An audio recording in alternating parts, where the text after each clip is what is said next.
What's up, two people lurking?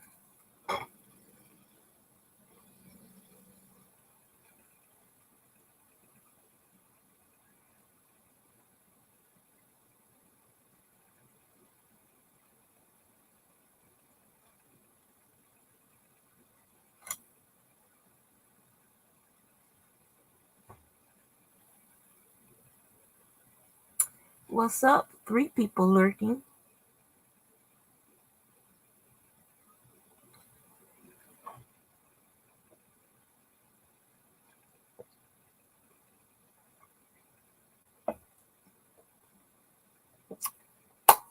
Four people lurking.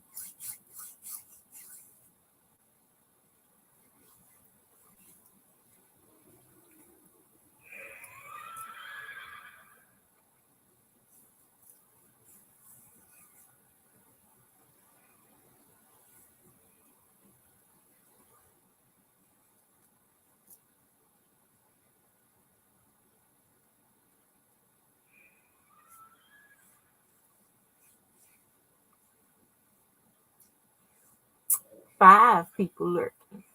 Woo ha ha ha ha. Five.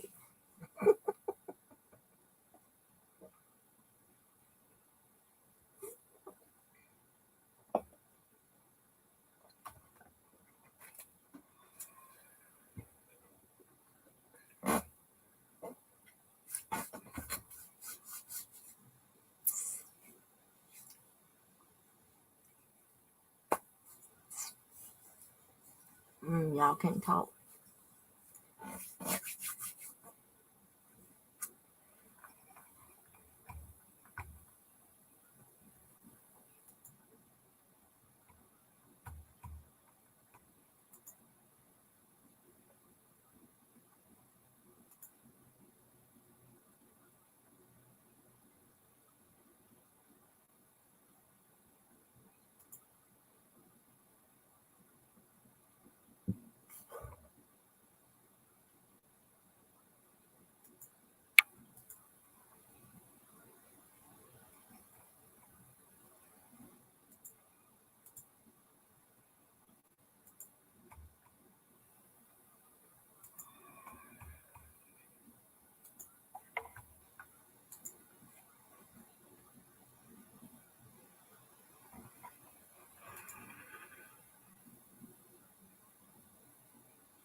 Oh. Yeah, weaving it in sucks big time. That's why I try to hide them as I go. That way when I get to the end, all I gotta do is weave in my end strings and be done with it. My end strings.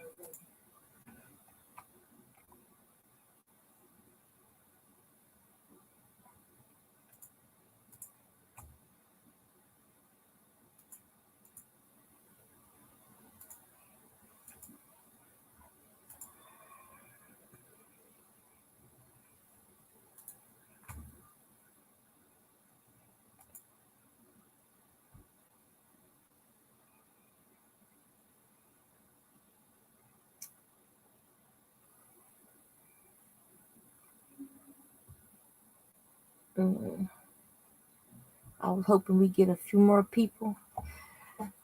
Oh, I'm telling y'all, jury duty, big waste of time for me anyway.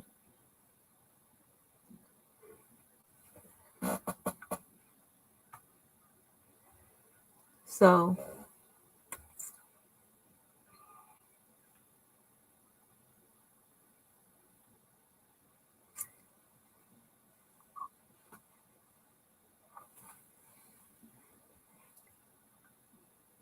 we got 7 people now. So what's up? Number 7. Just like the 7 jurors that had to be pulled from our pool.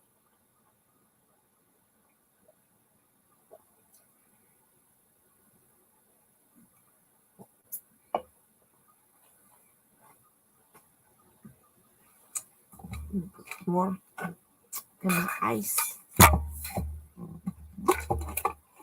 Hey, Miss Glow.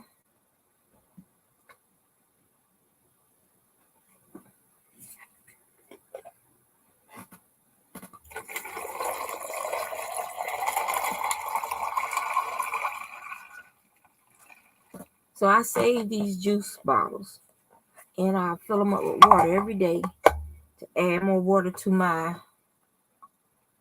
ice, to drink my ice water all day. Because they're nice bottles and they hold 1.6 quarts of water. So yeah.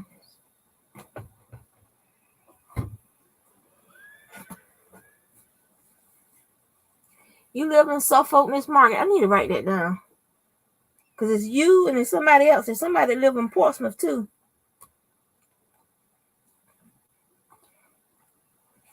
This is my pink prayer list book. Do I need to add you to this list too, Miss Margaret? Or Miss Glow?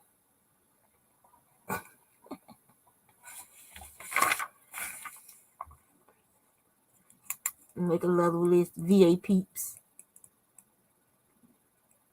You know I'm in Norfolk, right?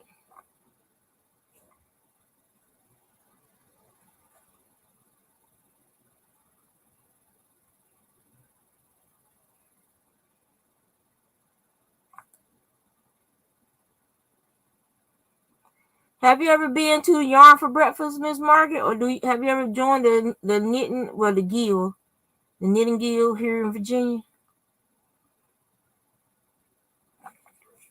Miss Gloria, you want to get put in the Pink Palace?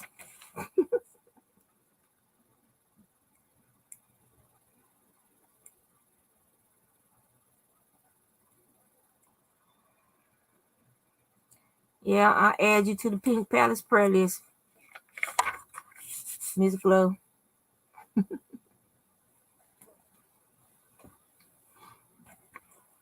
And there was somebody else that's in Portsmouth.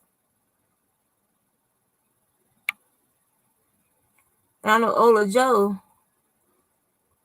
is Vi Beach, I believe.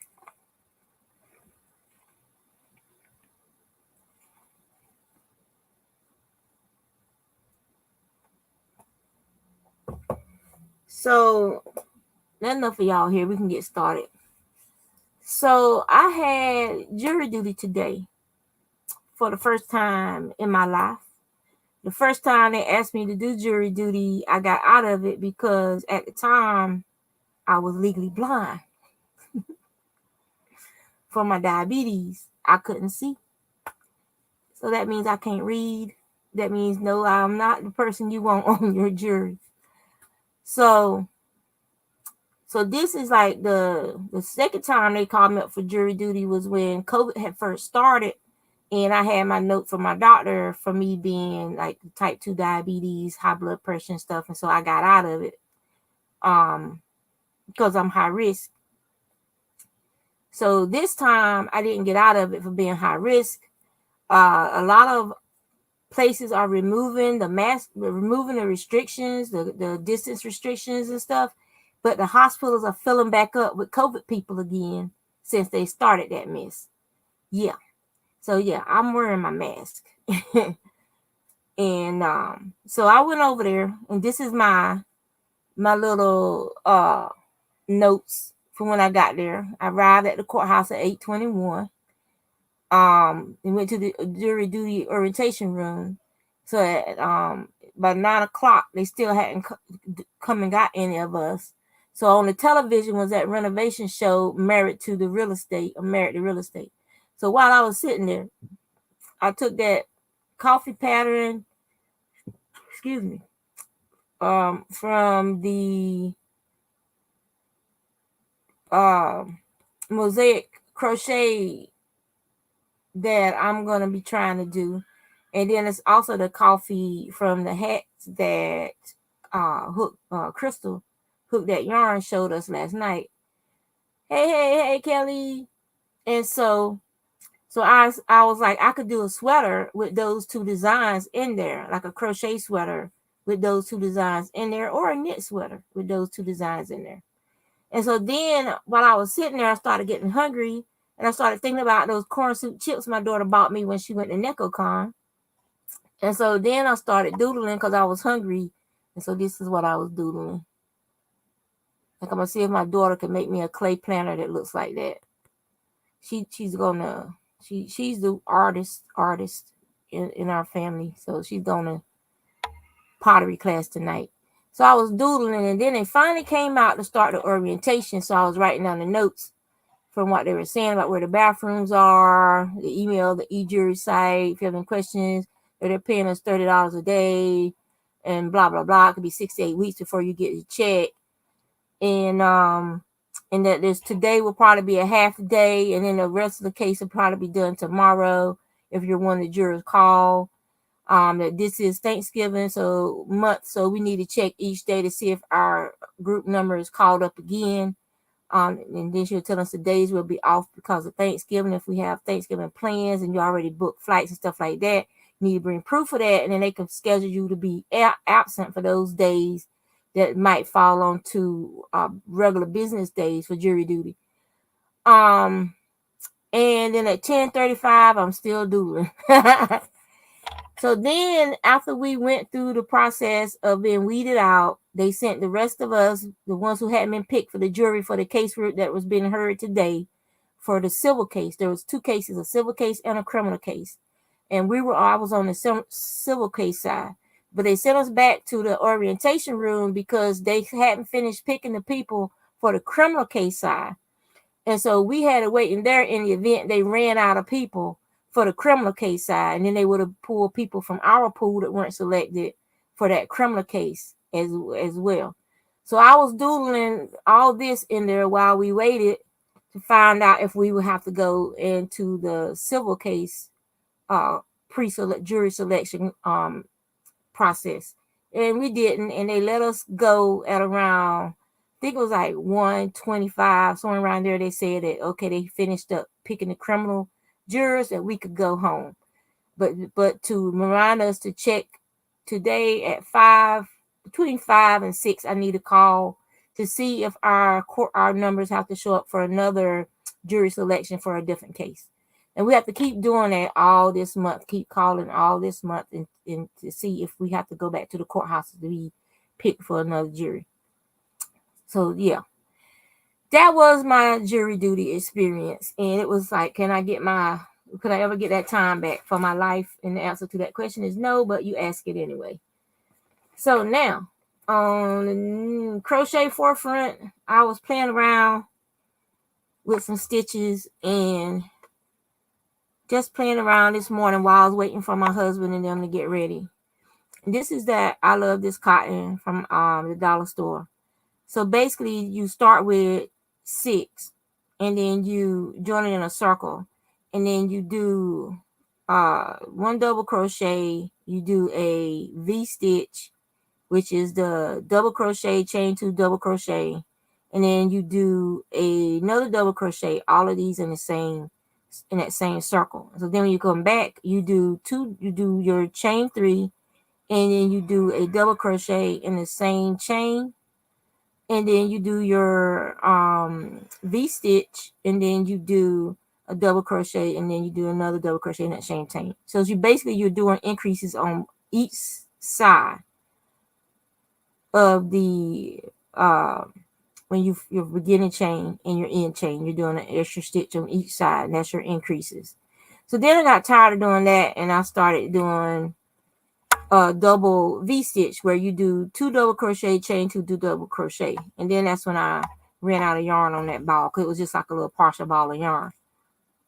And I was like, oh, that's fun, that was cute. But then I thought, you know what, if you keep doing that until it's wide enough to fit on a head, you instantly got a triangle shaped hat for one of your Christmas hats. It folds perfectly along that edge with your V stitches. So you would end up with a perfect little hat for a Christmas hat.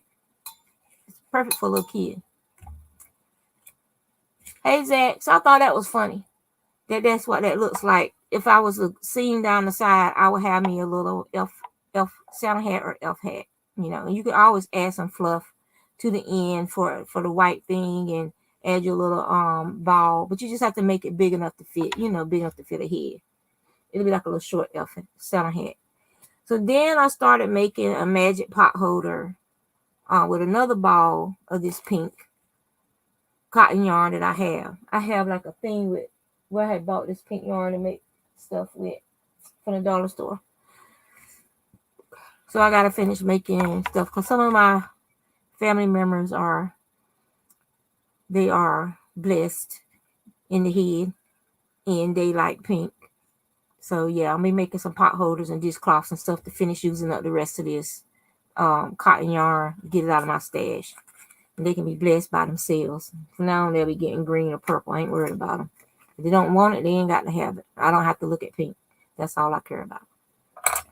As you all know, I've been working on my deer hat. I'm on the legs now. I'm on row 15. And so this is how my hat is so far. Where is it? Okay. So this is where I'm at. What is that?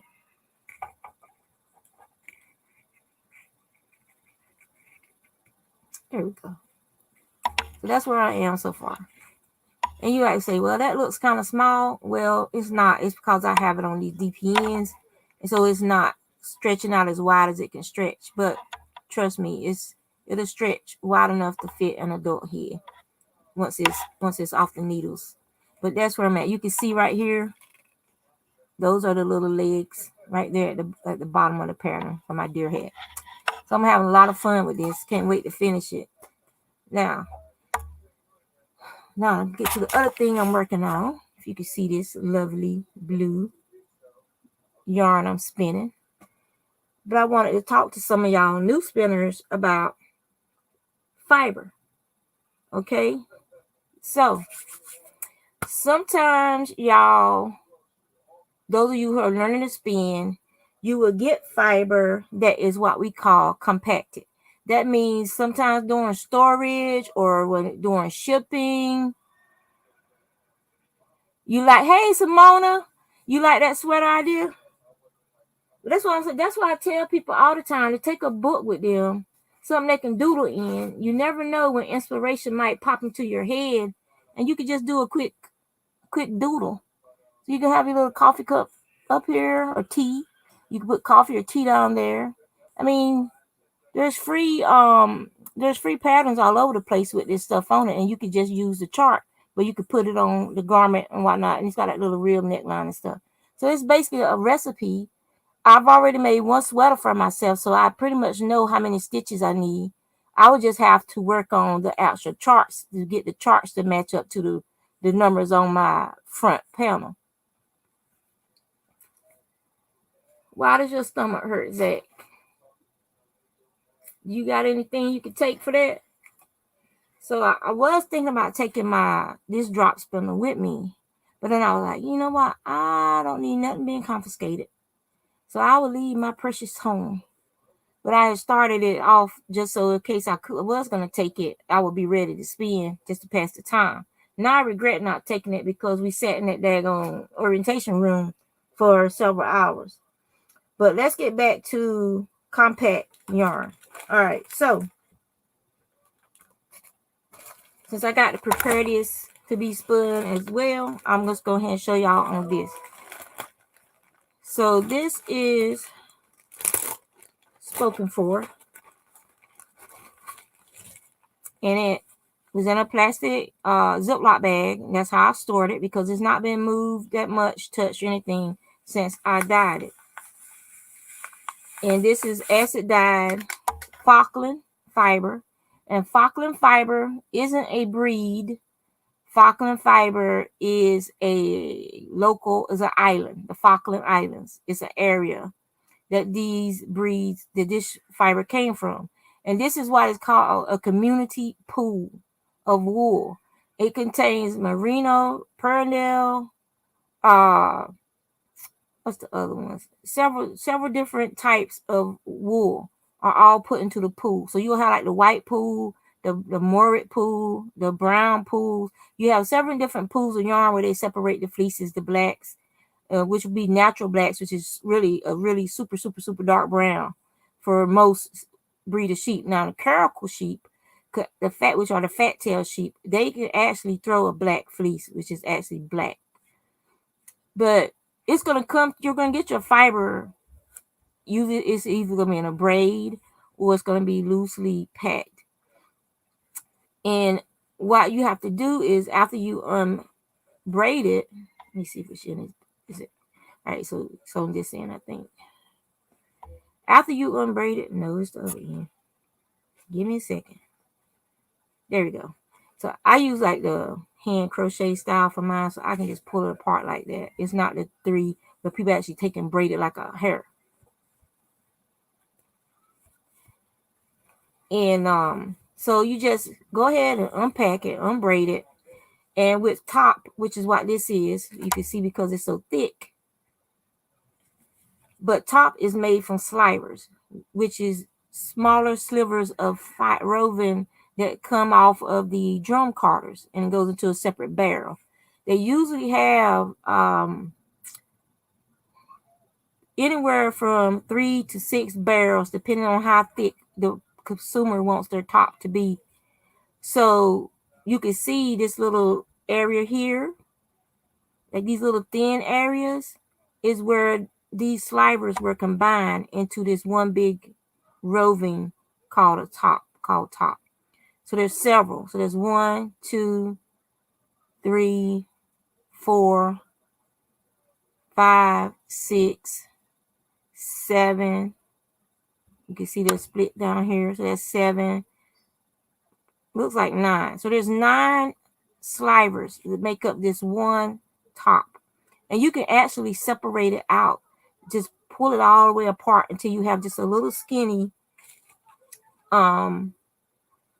sliver. Instead of it's more manageable. By pulling apart, it adds more air into that roving where it had got compacted. And so it's going to end up looking like this. It's going to end up looking like this when you pull it apart, okay? And what that does is if it was squished and compacted and it felt kind of slightly felty, it's going to allow air back into that roving. And if the roving edges still feels like it's a little sticky, or you can what we call pre-drafting the fiber. And basically you just pop it. That allows a little air and you'll feel it release because you'll feel this side slide a little bit. So you just put your fingers where you felt it slide at and you pop again till you feel a little slide. And you just do that along the length of the roving. I mean, you can actually hear it probably. And there, you can hear it when it releases. I can anyway. And you just do that along the length of the roving. And that's called pre-drafting your fiber. It's going to kind of pull apart any of those sticky areas, get air back into your roving, and it makes it easier to spin. It makes it a lot easier to spin. And the other thing I tell people, well, if this was a bat, I tell people to pull off sections of the bat. It's easier to control a smaller section of fiber than trying to handle this big unwieldy bat in your lap. You can actually, I don't have any bats here to pull apart to show you, but you can actually pull strips of the bat free and do the same thing to those strips pre-drafted to make it easier to spin that bat. The thing with prepared roving is the fibers have been aligned in a machine called a pin drafter. So all the fibers are going in the same direction along this top. Now, I wish I had got some out. Hold on, let me see if I can get some for you real quick.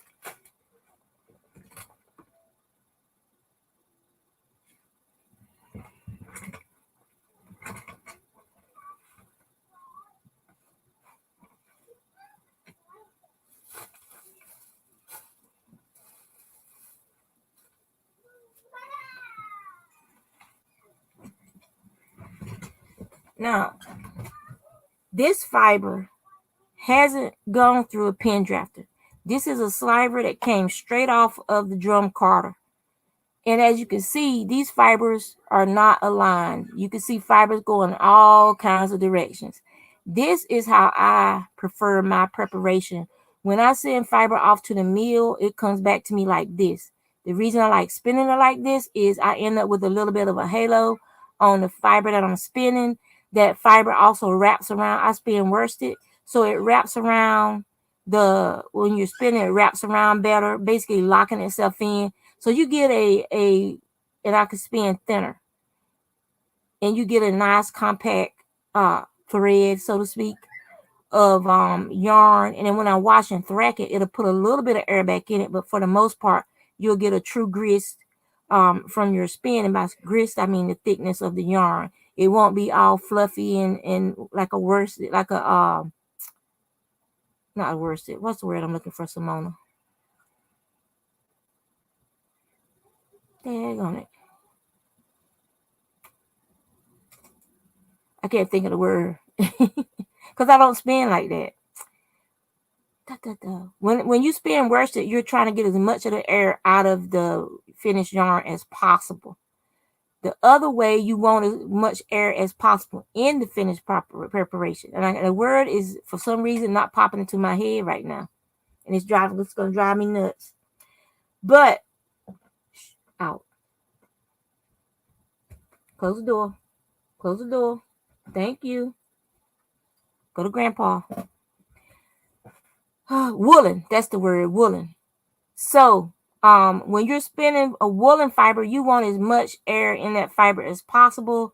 So you don't want to let the draft twist it too much. You want to get a slight twist, and you want enough twist to hold the wool together, but to keep all that fluffy airness in that in that yarn. So that's woolen spun.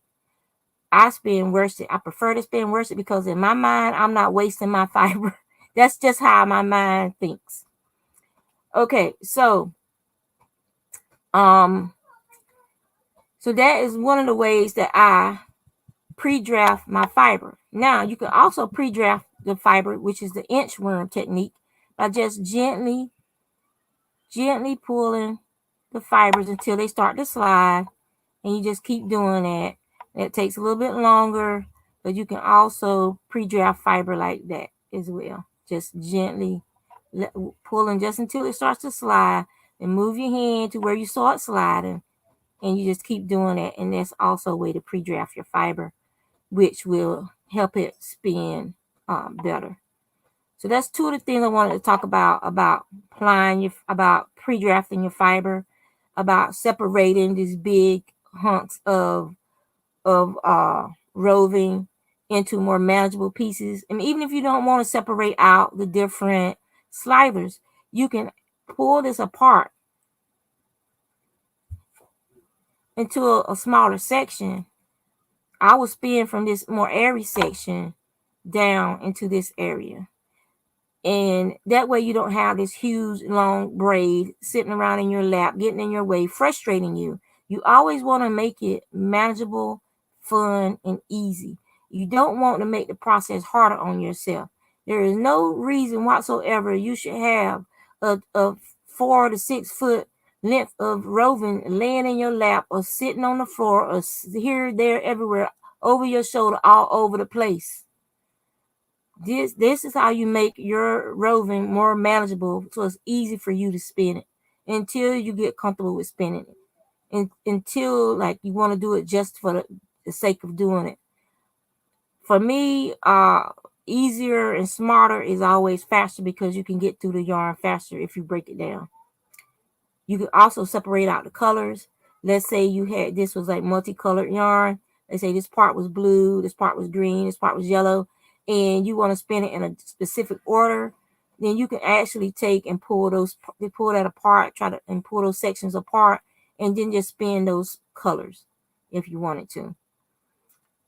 So that's just some things I've seen online the last couple of days in our community where I thought this might help some of these new spinners out there as far as learning how to control their fiber by breaking it down into more manageable sections for them to spin from, so they don't get frustrated. Okay? Easily just pull it apart and spin it that way. Okay? It's not hard to do. It's very simple, very easy. And I just have like a little Ziploc bag, the same one that this came in, and I'll just take my sections. I'll go ahead and prepare all my roving that I'm going to be spinning, and I'll put it in that bag, and I'll just pull one of these out at a time and spin it. Sometimes I used to have a little basket I used to do it with, but who knows what happened to my basket. When you got all these grandkids, things disappear. And you find it later on with a doll baby and a towel. Don't touch it. She's asleep, Grandma. She's asleep. So they end up with your stuff. So yeah, so you just sit there, prepare your fiber, because after you get all your fiber prepared, spinning is the easy part. Spinning is the easy part. Because now your fiber is prepared, it's been pre-drafted, and now all you have to do is sit there and spin and not fight with your roving. I just wanted to talk about that today. And this is, it's not Bruce Wayne.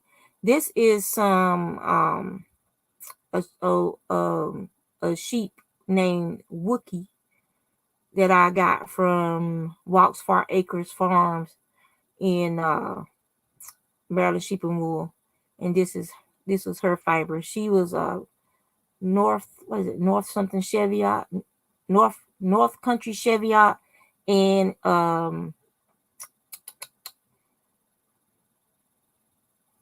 the ones with the big horns, that the Navajo churro and churro mix. And that is what Wookie's fiber looks like. And it spins up fun. Her fiber, for me, it doesn't bother me. So I could wear it next to my skin. But for people who are very particular about their wools and stuff, this would be more for like making mittens, gloves, rugs, the top of the hats, not the brim that's going to be on your forehead and stuff, for people who are sensitive to wool. It's also easily feltable. So if you're making some felting projects that you needed this kind of gray for, this wool will work well with felting as well. So this is the bag where I've already pulled apart the Falkland top that I'm spinning right now, and having little nests. That's what we call these little circular bundles. We call them nests. And it's ready for me to just pull one out after I finish this last one and just spin it that way. So any questions, class?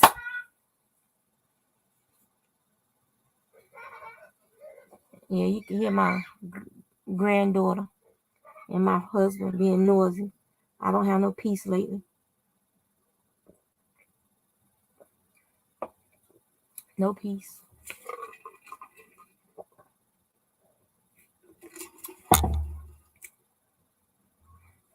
And somebody called dibs on this blue, and they called dibs on this green. They know who they are.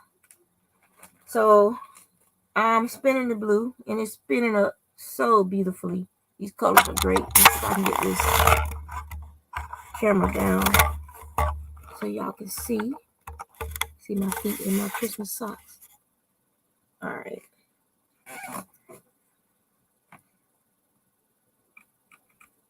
And I'm spinning clockwise, which I think clockwise is S and Z is counterclockwise. I really don't care. I always spin counterclockwise, and I always ply counterclockwise. That's just me. Each to their own. You don't have to spin like me. You can spin how you want to spin, how you like making your yarn. And that's the thing about fiber crafts, is you do you. I tell people all the time, find what works for them. Find what makes them happy. Find what is easy for them.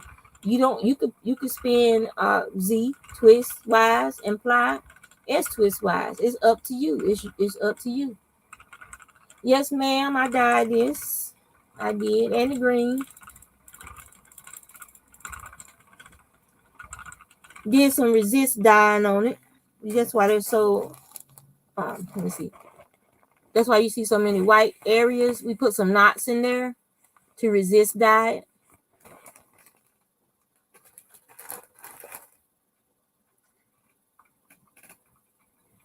so that we could get some of these areas where the white and the blue fade in together to make like this more light blue color, but it's not like a white because of the blue wrapping around through there.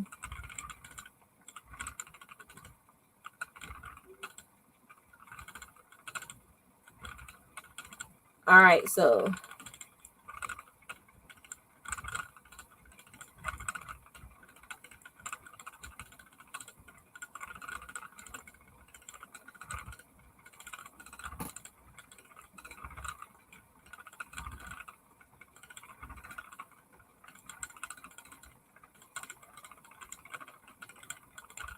hey, Brian, naps are good, girl. Nap away.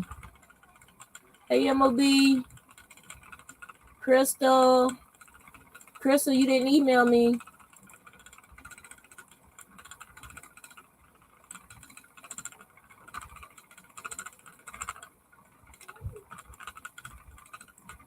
How's Olivia doing, Simona?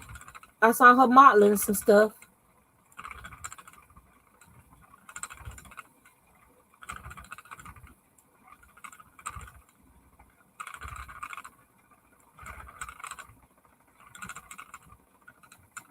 And I won't be on long because I have instances to do today on the game I signed up for.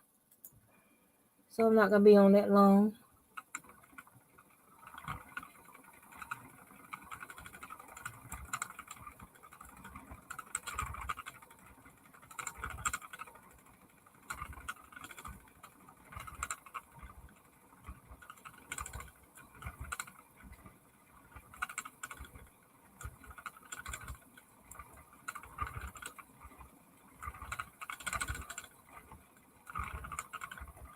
Hey, Dreamy. Look at y'all taking a naps. I ought to take a nap. So I walked home after jury duty. So I walked like, was it 1.2 miles from the courthouse to my house. So I walked home across the drawbridge to the house. Because I don't have my phone, so they don't have like a courtesy phone like it's on the wall you could use. They could call your ride and stuff. So I was like, man, it ain't that far from home. So I just walked home. I said, we walk further than that anyway. And we go walking.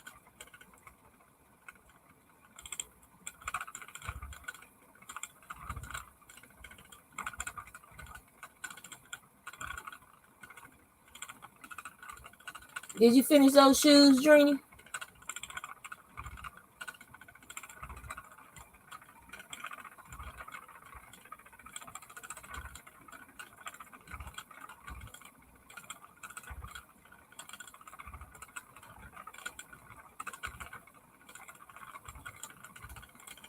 No, you can't take your phone in the courthouse.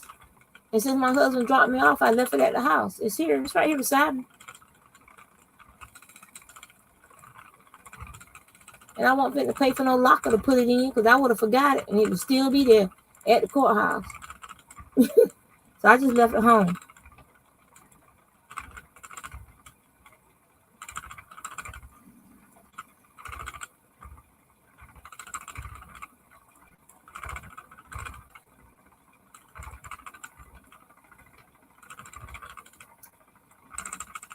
You missed that part. It's at the beginning of the video. You're gonna have to watch it again. It had notes and sketches.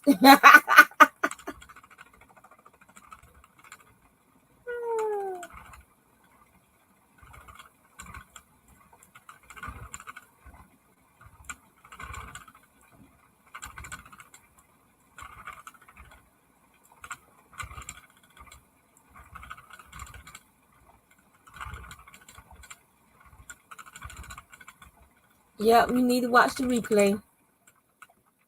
Hear all about the jury duty and how I'll never get that time back.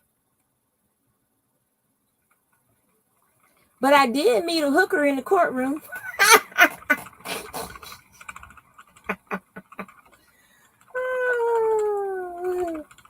Yeah. I was sitting in the back trying to be inconspicuous, and this girl came sat down beside me, and she said, I have been watching your scarf this whole time. It is beautiful. Did you make that yourself? And I was like, yes, and I spun the yarn for it too. And she was like, oh, wow, I crochet. And then that was that. I met a hooker in the courthouse.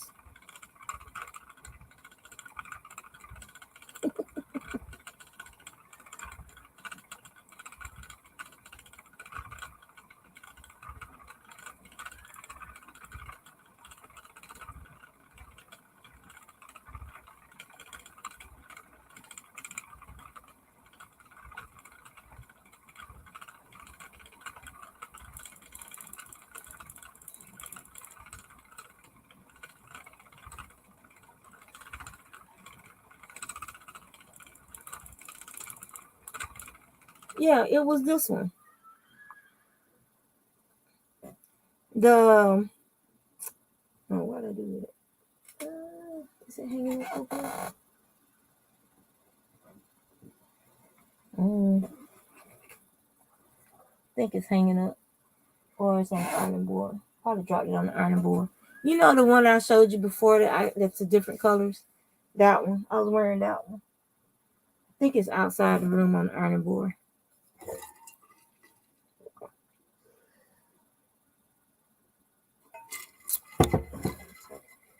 Oh, I love ice water. Love it, love it, love it.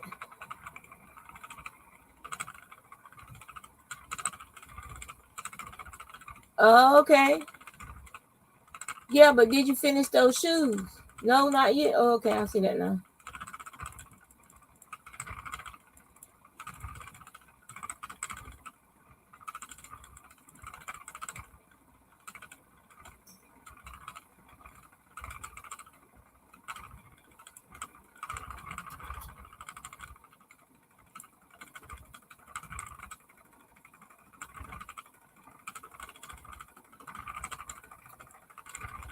Simona, have you heard from Jerry? How's she doing? I miss all of us getting together for our chats.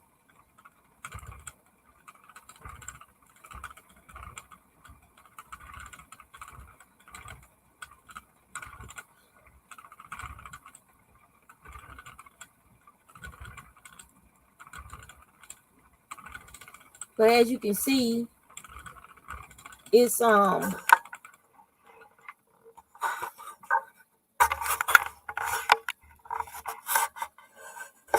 close your eyes if y'all are dizzy type.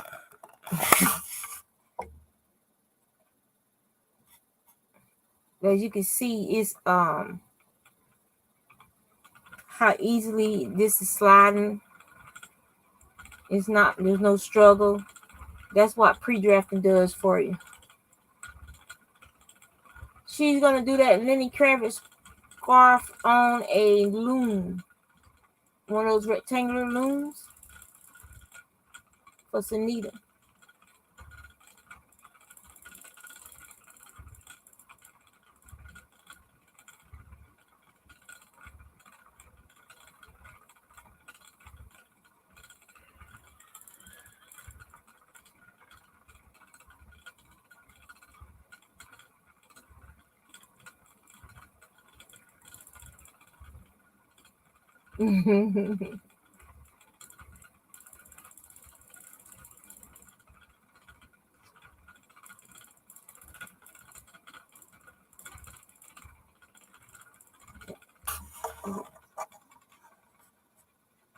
There you go.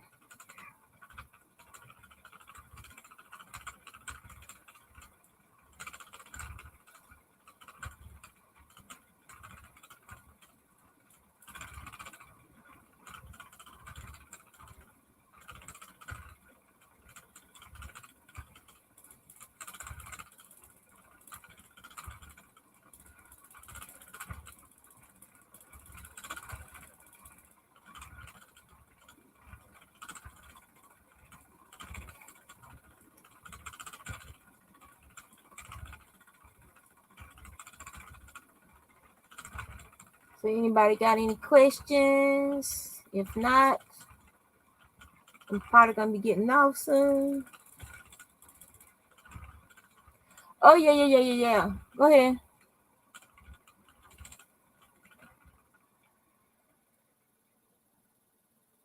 You talking about where at? Over here? Those are onboard lazy cakes. They hold my bobbins that I've already got fiber on. Now, this is a modern wheel. So, and it's a ergonomically designed wheel. So this is the flower head right here. This is the flower head. This is with the bobbin on it that you spin your yarn onto. Down here are the flower wheels. And this wheel was designed so that I'm basically spinning with my toes. It was designed for people who have knee and ankle and perhaps hip issues that don't allow them the full range of motion when they're spinning. So I can basically sit here and spin with my toes. And so you have an accelerator wheel, and then you have the heavy wheel, which that weight helps you build up the speed. This wheel was designed for speed. It was designed for spinning fine yarns. Lace weight, sock weight. This is what this wheel was particularly designed for. If you wanted to use bobbins or use an orifice, and it also has a hook orifice. If you wanted to spin art yarn on it, there's Spinolution makes other heads for the newer version of this wheel where you can swap it out for an 8-ounce head, and with bigger hooks for spinning and wider space, it's longer, so that you could do art yarns as well. My Fairy Treasures has a Spinolution wheel that with the head on it for spinning art yarn. I prefer spinning finer yarns. So I don't need those giant 8-ounce heads for my. Yes, I found that out the hard way when I saved up all my money and I bought a Fantasia spinning wheel, and I only spun one skein of a very fine, beautiful yarn that I keep that skein of yarn. But because of the up and down stair step motion of treadling, my knees went completely crazy, and it took me several months and steroid injections to get the swelling in my knees down from using that wheel for just one real spin. And so I only spin on my Spinolution on my electric wheels. I have a Margicraft, but I can't spin on it because of the same thing. I keep her because she's beautiful. And it was a trade. I got her in a trade. I traded because I didn't take to weaving, so I traded my floor loom with the lady who had the Margicraft. And the Margicraft spins great. I have spun on it just to see, but I just can't spin on her for big projects.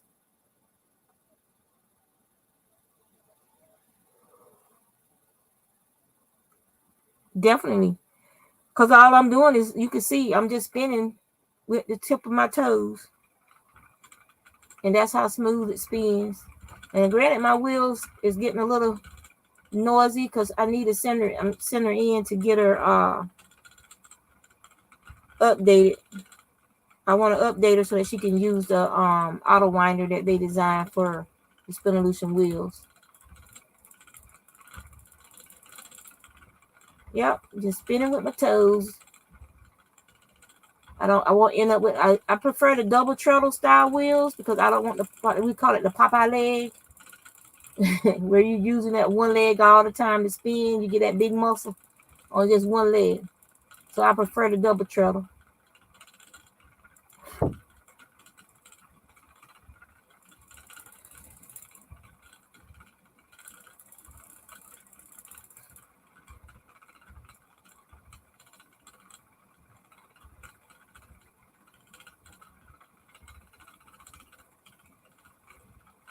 But did that answer your question, Yarn Arm, about the onboard lazy cake? The lazy cake is, like I said, it's a place to store your yarn, and I also will ply from the lazy cake when I ply the yarn.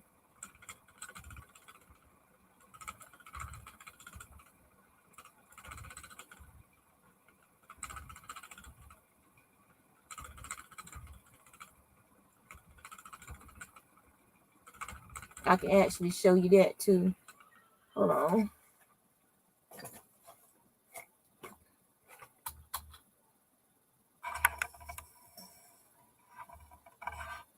Raise this up. There we go. So that's the lazy cakes over here. These are the lazy cakes. This is the yarn that I was spinning.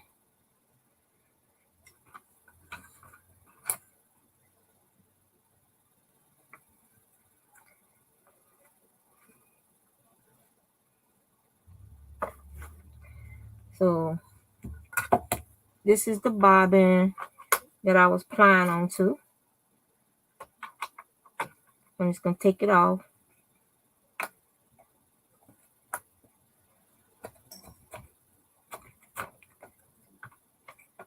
And it has a hex nut. There we go. It popped in.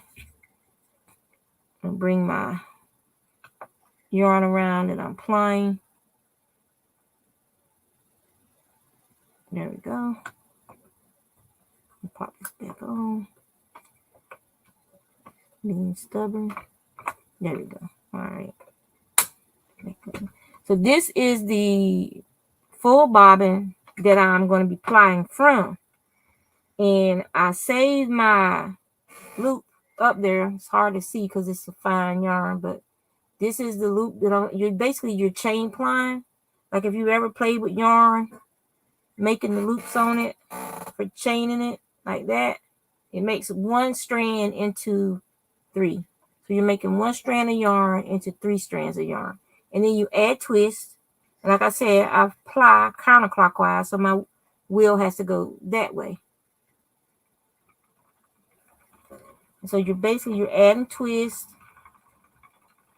I got to tighten my tension so to draw it on. All right. And so this is how you probably can't even see the yarn, but trust me, I am grabbing the yarn. Yeah, they call it Navajo. It could be called Navajo plying or chain plying.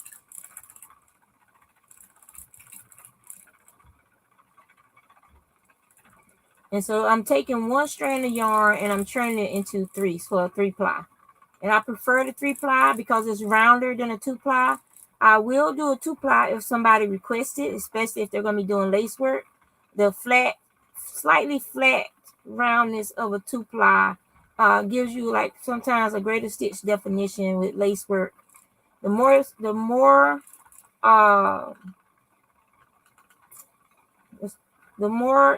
strands of yarn in your ply, the rounder your yarn is. So you'll see like the Aussies call it an 8-ply, and it's like a very round yarn, very squishy yarn. Because it has 8 of these singles to form that yarn. There are also people who do cable plies, where it looks like a little cable. They do there's many different ways to ply the yarn, but this is how I like plying it because I can get into a rhythm and it's soothing. And like I said, for me, it's the process and what makes me happy. Now, if somebody likes the yarn I make, then fine. But don't try and tell me to do something different because I'm not going to do it. If you want a different type of yarn, if you want art yarn, then you need to go speak to somebody who makes art yarn because I don't make art yarn. I have no desire to make art yarn. Ain't no amount of money in the world gonna have me making no art yarn. I know how to make art yarn. I tried stuff when I first started spinning, but this is what makes me happy. This is what I like, and this is what I do because my peace of mind is more important to me than a dollar bill.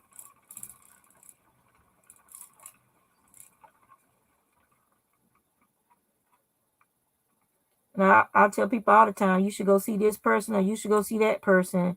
They spin that kind of yarn or they can do that for you.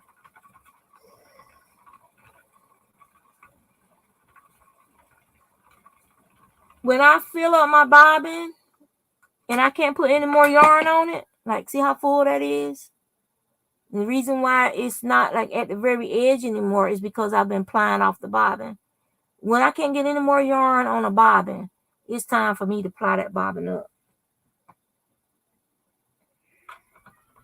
Or when I finish, if I've spun all of that, the roving, that I was using for that particular spin. Some people sell their roving in 3.5 ounce bats.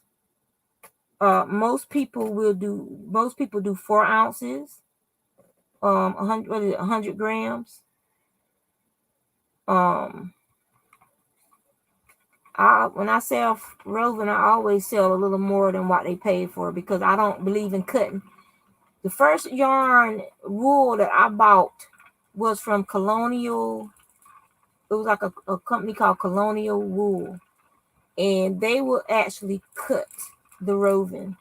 Like if I bought 2 ounces of roving, they will cut it with scissors and only send you exactly 2 ounces of roving. And the ends, when you cut the ends like that, it is horrible, horrible, horrible, horrible. It just makes for a horrible spin. Like if you're going to use it for felting, fine, but if you're using it for spinning wool, nah. So I actually emailed that company and said that you should ask the person what they're going to be using that fiber for before you send it out. If you're sending it to a hand spinner, don't cut it. Pull it apart. If you give them an extra 0.2 ounces of roving, it's not going to hurt nobody. And it's not going to hurt your bottom line. But I never ordered. They never responded, and I never ordered from them again.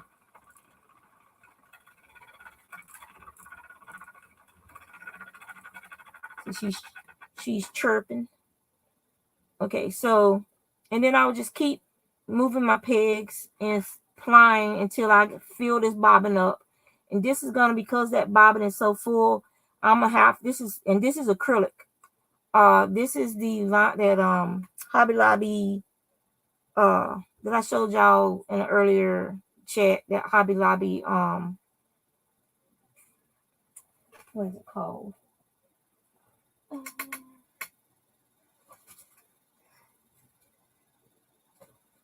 My granddaughter got into this gray yarn, and she said, I'm gonna have to ball that up. So the Hobby Lobby, they have the Showstopper, and this one is a Ride Rainbow. That's not the one I'm using, but I have the one that was like that shell pink, purple, this green, this copper, this mauve color. I have those, and it's acrylic, and I spin it. I'm spinning this from my friend who lives in Michigan. She's vegan, and so I'm sending her some acrylic yarn to use. And that's like my gift to her. And so once I finish plying this, I'll send that. I'll skein it up, and then it's acrylic, so I don't have to. You can look at it and see it's already well balanced, so I don't have to do anything other than send it off. She can wash it again if she wants to. I do have cats here at my house, so she can wash it again and hang it up to dry. But it's very well balanced, and it's acrylic, so I don't have to worry about crimp putting some curl back into that yarn. So if I was over plying this, over spinning it, this would be all curly and kinky, and I would have to wash it and thrack it to distribute that twist to balance the yarn. But I've been spinning for a long time, and my yarn pretty much comes off the wheel balanced.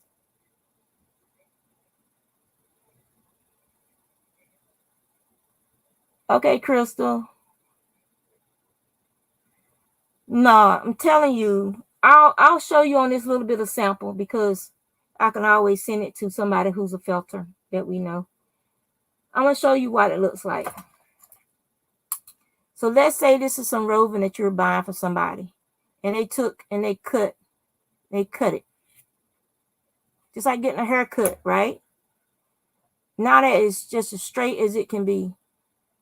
And it reminds you it was cut on both ends. Now, if I was needle felting this, I could use this for like the edge of a house or something that needs to be straight. Fine, that's good. But if you're spinning that, this is what happens when you try to draft it. See how it just comes out? That whole straight area comes out like that, and then you got a few little hairs at the end. Then all this stuff, this short stuff here, starts spiking out all over the place. It spikes out all over the place, and it's horrible if you're trying to spin this mess. That's what I say. It's a mess. It's horrible to try to spin something like that. So yeah, never buy fiber. I myself, me. You can do what you want to do, but me personally, if I went to a fiber festival or something, and I went to get roving from someone, and they went to measure it out, and if they got scissors out, I would tell them, stop. If you're gonna be cutting that fiber with those scissors, I don't want it. Refund my money and have a good day. I prefer roving that has been pulled apart for spinning. I will never buy any roving with cut ends. Now Simona is a spinner too, so you can ask Simona what she thinks about that. And I don't know who's calling me. The name ain't showing up. Pudding. Oh, I'm gonna mute y'all for a second. Hold on, guys.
All right, I'm back. So my daughter is an artist, and she does illustrations, clay. She's illustrated a couple of books um for writers, and she does clay. She does all kind of stuff. So she's made these paint palettes because I dabble with watercolors. I don't know what I did with mine. I think I put it away to hide it from my granddaughter because she kept messing with it, saying it was her mama's, even though her mama made it for me. And so I was like, well, I like it, but I would prefer it to be to have like the mixing area on the left with white clay, and then you can do the rest of it on the little pot area where you can put your paints on the right. I'm naturally left-handed, so that for me makes more sense for me anyway. So I'm getting ready to go, guys. Thank you so much for coming by. If I come up with any more, that's what I do. If stuff pops into my head, and I'm gonna try to get it out as fast as possible, because I game. So I'm getting ready to go game now. If I have time or feel like it, I will come back on later on, probably for a late night pop up where we can just sit and chat, and y'all can see my beautiful face. And that'll be that. So thank y'all for coming. Actually, I'm gonna let y'all see me.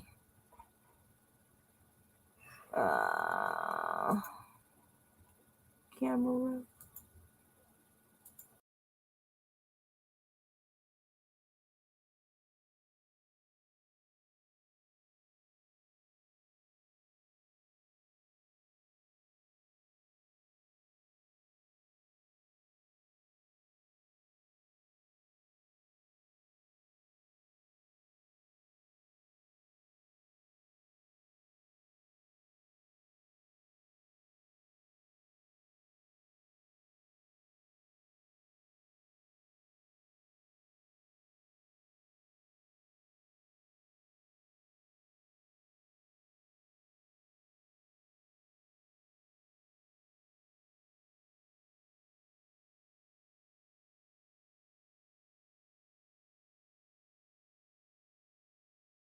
There we go.